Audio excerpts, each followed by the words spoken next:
خططت خطة شيطانية. بعد 25 سنة جواز قدرت تخرب أسرة وتفرق بينه وبين أسرته. عادل عمره 52 سنة. نورة كانت متجوزة واحد بس كانت بتحب تدور على راحتها، وكان جوزها مش مكفيها مصاريف، فمن هنا طلبت الطلاق. نورة عمرها 25 سنة، بتحب تعيش فتاة ليل، تحب تعيش في فندق ليلة حمراء مع أي شاب، فمن هنا اتطلقت من زوجها عشان تقدر تعيش على راحتها. فللأسف وقع فيها عادل عمره 52 سنة. السلام عليكم ورحمة الله وبركاته. أكيد وحشوني أحلى جمهور دعم الست المصرية. الناس اللي بتحب هنا الأسطورة تنزل تصلي على سيدنا النبي عليه الصلاة والسلام. أنت تصلي وأنا أصلي وكلنا نصلي على حبيبنا النبي محمد عليه أفضل الصلاة والسلام. من صلى على النبي فينزل يصلي عليك. يلا بقى صلي كده على سيدنا محمد ينزل يتبارك بيك ويزيدك نور من نور الله. اللهم ارفع عنكم الأذى والبلاء وأي شر، اللهم اكفيكم شر أذى عباد الله. اللهم ارفع عنكم الزلازل، وارفع عنكم الحريق، وارفع عنكم المطر، وارفع عنكم أي كرب ببركة سيدنا محمد كل الدول. اللهم اكفيكم شر أذى عباد الله. وانتم بتحبوني من قلبكم انزلوا حطوا لايك وكومنت حلو للست بنت البلد المصرية. فالناس اللي بتحب هنا الأسطورة هتنزل تحط لي بس لايك وكومنت حلو. الناس بقى اللي بتحب هناء من قلبها هتنزل بس تشجع هناء، تحط لي بس لايك كومنت حلو. تهيألي ايه مش هتخسر حاجة يعني اما ايدك تحط لي ايه، اما ايدك الحلوة اللي عاملة زي السكر دي تحط لي لايك وكومنت حلو. صح يا هناء. ايه تاني يا هناء؟ عادي يعني. الناس اللي بتحبني من قلبها مقسومين اتنين، ناس بتحب هناء من قلبهم كده، وناس بتتفرج على هناء هواية. فهمتوا؟ فاللي بيحب الأسطورة هناء من قلبه هينزل يحط لايك وكومنت. بسرعة بقى عايزين نقول كلمتين محشورين في زورنا. ايه هما يا هناء؟ انا بحبكم وبحترمكم. عشان انا بحبك وبحترمك محتاجة منك بس لايك وكومنت حلو، وتشير لي الفيديو لو كنت بتحبني من قلبك. وحياة سيدنا النبي لا تشير لي الفيديو، تحط لي لايك. وعايزين ندعي لأهل السعودية، اللهم ارفع عنكم البلاء وارفع عنكم الأذى والحريق والزلازل وأي حاجة وحشة. وندعي لأهل ليبيا الناس المحترمة اللي على راسنا، تحية واحترام وتقدير. وندعي طبعا لأهل السودان، أهلنا ناس محترمة وعلى راسنا، اللهم ارفع عنكم أي كرب وأي زلازل. وندعي لأهل سوريا وأهل الكويت، اللهم اكفيكم شر أذى عباد الله وعن أمة محمد بركة سيدنا النبي. والله يا هناء انت عسل. أكيد طبعا العسل تلاقوه كده مميز، عامل زي الزلابية زي البسكوت، يبقى بسكوت العيد هناء الأسطورة. اما بقى الناس اللي داخل عليها العيد يا رب يبلغكم العيد وسعيد. وانتي هناء انا الحمد لله عايشه في ستره دي، احنا هنشتغل بقى في التواليت الحمام يعني عشان نقدر نغسل بقى العيد داخل. كل سنه وانتم طيبين، كل الشعوب طيبه، كل سنه وكل الناس اللي حبت اسطوره العالم العربي طيبين وبخير وبسلامه، وربنا يرفع عنكم وعن امه محمد الاذى. ماشي كملي هناء. في ناس كده يعني مش عارفه اقول ايه، عاملين زي براد الشاي. والله في ست ما بيعجبهاش حالها للاسف، بيعجبها حاجه واحده بس، انها تعصي ربنا وتغضب ربنا. يعني بتعشق الكاشات والفلوس. والراجل اللي بيقع في شباك المرة بيبقى راجل غلطان كتير، بيخسر اهله واسرته، بيجيب العار لاولاده، بينزل اصلا من نفسه. ليه يا هرم مصر؟ هقول لك انا كان في يوم من الايام بنت اسمها نوره، كتير شايفه نفسها بتحب تسيب شعرها وتلبس بنطلون وبادي، تحب الستايل اللي احنا فاهمينه ده، ما تقدرش تمشي من غير الستايل اللي احنا بنحكي عنه ده. طبعا كانت متجوزه واحد يعني راجل على قده كده، مش هيقدر يكفلها طلباتها. برفانات، عايزه كل يوم ميك اب، عايزه بنطلون جينز، عايزه تروح نادي، فهمتوها؟ فالراجل الغلبان ده مش هيقدر على ايه؟ على اللي احنا بنقوله. فمن هنا يا حلوين قدرت تخطط للطلاق بتاعها. اتطلقت، وعلى كده عارفه واحده صاحبتها بقى، واحده قذره كده، عرفتها بقى على ايه؟ ان انتي يلا نروح بقى فندق نعيش جو ليل، يلا نسهر في كافيه. فاهمين انتوا؟ احنا لازم نسهر في كافيه الليله، ونشقط لنا كام زبون يقضي ليله حمراء. فسوء حظها ان عادل ده متعرف على عادل عمره 52 سنه، اولاده كبروا، ومراته ما بقتش تديله حقوقه للاسف الشرعيه، حقوق الزوج. لا، قالت له عيالك كبروا خلاص، يعني عشان عياله كبروا فهيموت ويداس عليه بالتراب. يعني ايه عياله كبروا؟ عياله في المعهد، في الجامعه طبعا، وزوجته. طب ايه المشكله؟ زوجته عندها 48 سنه، ايه القضيه يعني؟ ايه القضيه يعني لما تديله حقوقه الشرعيه؟ المهم للاسف يا حلوين ابتدى يعمل حاجات محرمه. يقول لصاحبه عايز اسهر سهره مع واحده كده، عايز اسهر في كباريه، عايز اسهر مع النسوان الليل، اجرب. قال له انت يا عادل؟ قال له اه. ايه المشكله يعني اما اجرب؟ مش اما الاقي حد يهتم بيا الاول ويديني حقوقي؟ للاسف يا حلوين قال لك اجرب.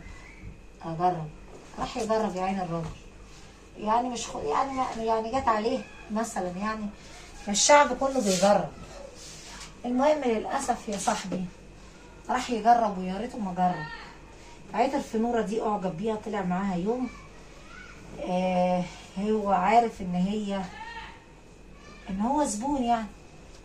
المهم يتعلق بصاحبتنا، راح لها بعدها تاني ب3 4 ايام، برضو عملوا علاقه مع بعض. راح لها تاني اسبوع، ابتدى يعجب بيها يا حلوين، وبعدين هناك، وبعدين مش قادر يعيش من غيرها. قال لها حاجه غريبه خالص، عارف ايه هي؟ قال لها انا مش عايزك تطلعي مع زباين ولا تطلعي مع حد. قالت له والله؟ وده من امتى يابا؟ قالت له ايه؟ ومين اللي هيصرف عليا ان شاء الله؟ قال لها انا هديكي الفلوس اللي انت عايزاها. على فكره ان عادل ده انسان غني كتير، واهله ناس مقتدره، وهو في مصر اغنى اغنياء العالم، وهي بالنسبه له يعني بني ادم بسيطه، بس لقي معاها اللي ما لقاهوش مع مراته، يعني اتبسط مع الانثى دي، فمش قادر يطلعها من دماغه. فقال لها ايه رايك؟ انا اجيب لك اللي انت عايزاه. قالت له خلاص، عايزني هات لي شقه تمليك باسمي، اتجوزني واثبت لي عشان ما تاخدش مزاجك وترميني. اتجوزني طب يا بطل، وهات لي ايه؟ وهات لي اللي انا عايزاه. بس عايزه اسالك سؤال، مراتك الكريمه هتقول لها؟ قال لها لا، يخرب بيتك، مراتي ايه اللي دخل بزفت مراتي؟ مالك ومال مراتي؟ انت ليكي اللي انا اجيلك يومين في الاسبوع نعيش حياتنا انا وانتي. قالت له خلاص يا روح امك، هات لي شقه ايه؟ هات لي شقه باسم تمليك، عشان اضمن ان انت يا حبيبي مش هتاخد نصيبك وترميني. قال لها وبعدين؟ قالت له افتح لي حساب في البنك. طبعا عشان بيحبها ويعشقها فتح لها حساب في البنك، اتجوزها عرفي عشان مراته ايه؟ ما تعرفش. عياله كبار، فاهمين؟ يعني من سنها كده، عيال 21 سنه و20 سنه و25 سنه. طبعا للاسف قدر يعمل لها كل ده.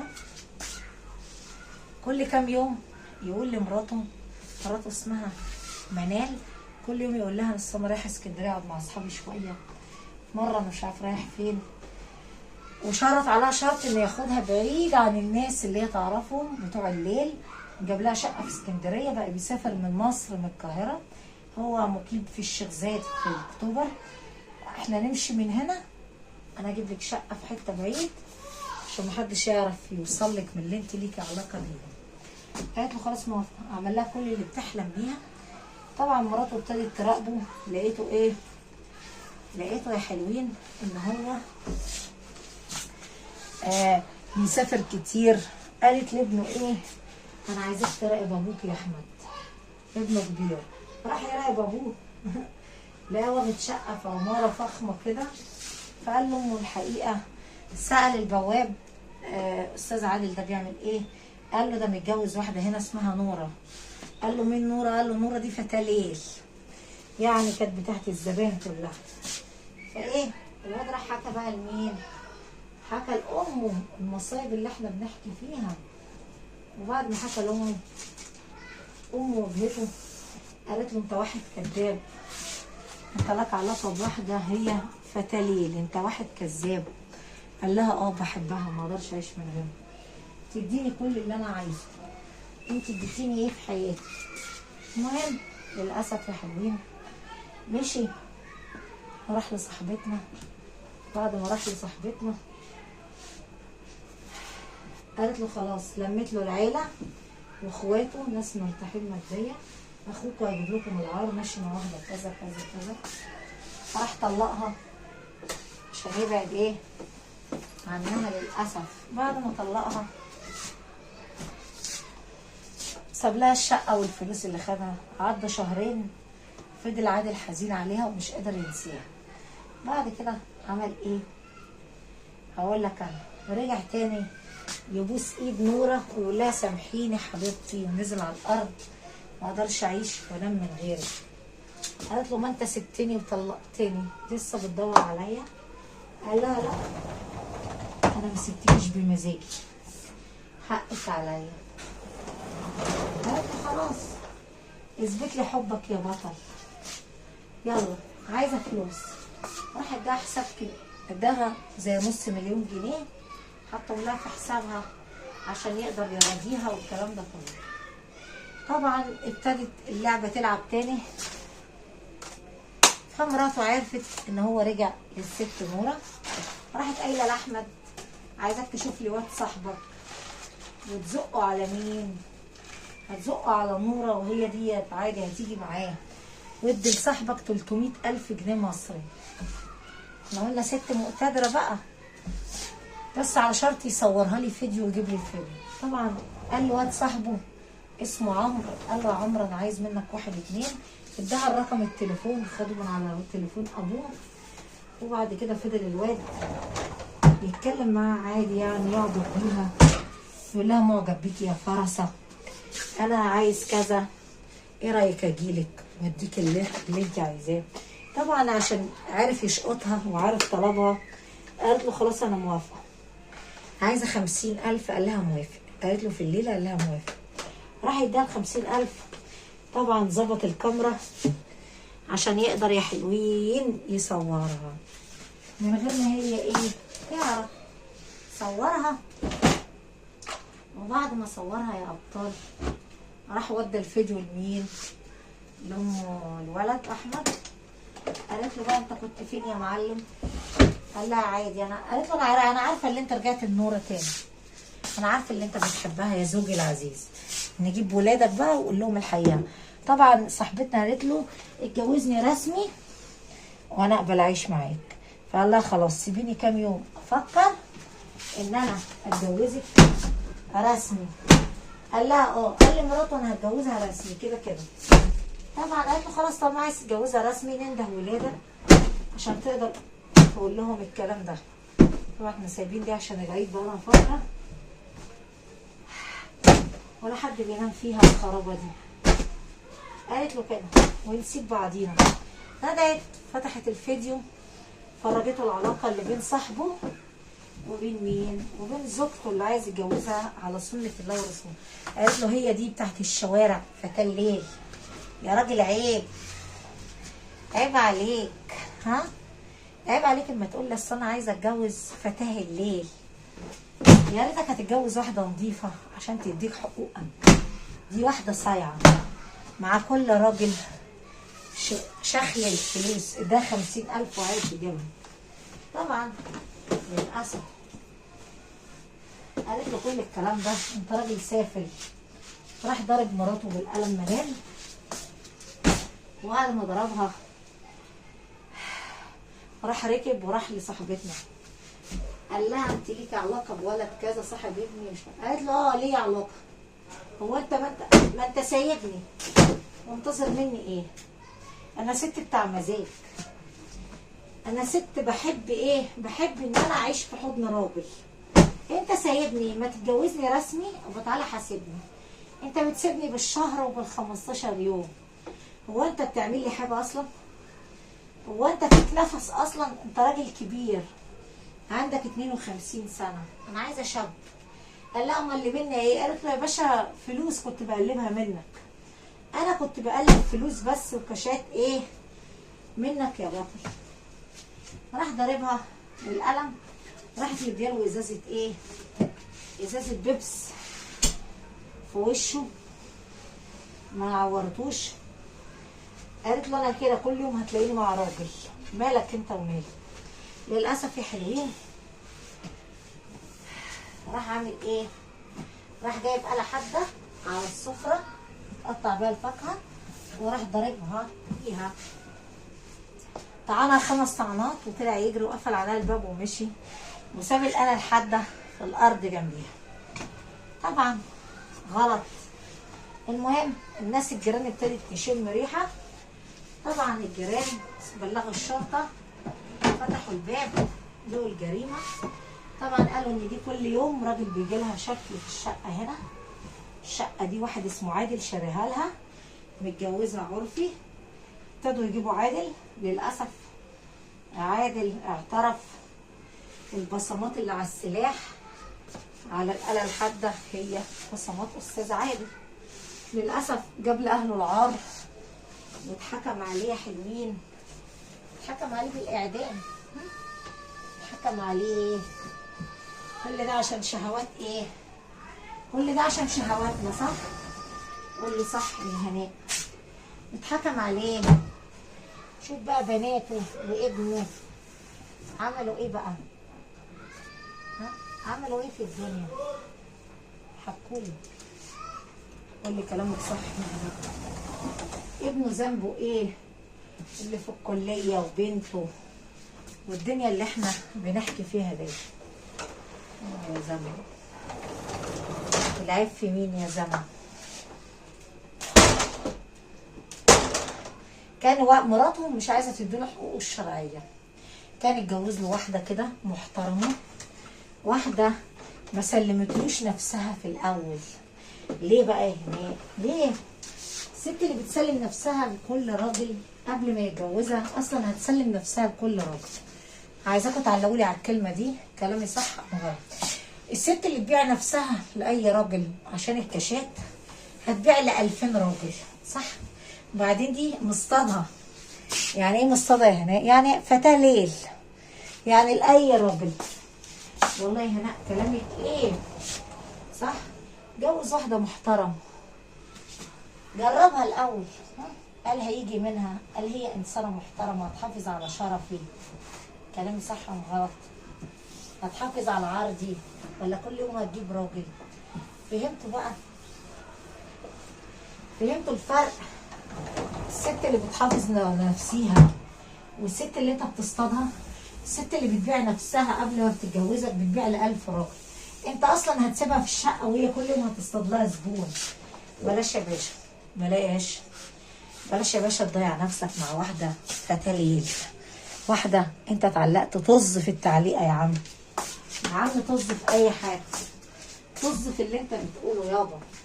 الست دي اللي انت قضيت معاها ليله حمراء بتقضيها مع 1000 راجل. ارحم نفسك بس وتشرد ولادك. ارحم نفسك عشان ربنا يرحمك. بلاش تدخل نفسك في حوارات انت مالكش فيها يا باشا. عايز واحده وعجباك اتجوزها، بس ما تكونش فتاه ليل، ما تكونش واحده اشقط واجري. يعني واحده ليها في الكلام ولها ان هي تعمل تجربه مع راجل واثنين وثلاثه. للاسف ما انت عارف، ها؟ ما انت عارف ان هي ست بتعصي ربنا. هتعمل ايه مع اي راجل؟ هتسيبك في الشقه، انت هتسيبها في الشقه وهي برضو كل يوم للاسف هتلاقيها مع مليون راجل. لو سمحت خليك راجل محترم، لو سمحت خليك راجل مهذب، بلاش مرة تعرف تشخللك بكلمتين، تعرف تجيبك وتعلم عليك. ها، عايز مرة اتجوز مرة في حلال ربنا يا عم، اتجوزها عرفي، انت حر يابا، بس بلاش مرة تكون مصطلها من كباريه جايبها من فندق. بلاش تجيب العار لعيالك، جاب العار لعياله للاسف. ها، بنته دي مين اللي هيرضى يتجوزها؟ ابوها قاتل. انا صح ام غلط؟ ولا انت صح يا هناء؟ ها، عايز مرة اتجوز اي مرة وخلصنا انا. عايز اسالك سؤال يا بطل. ها، الست المحترمه اللي محافظه على نفسها تموت وتعيش محافظه على نفسها.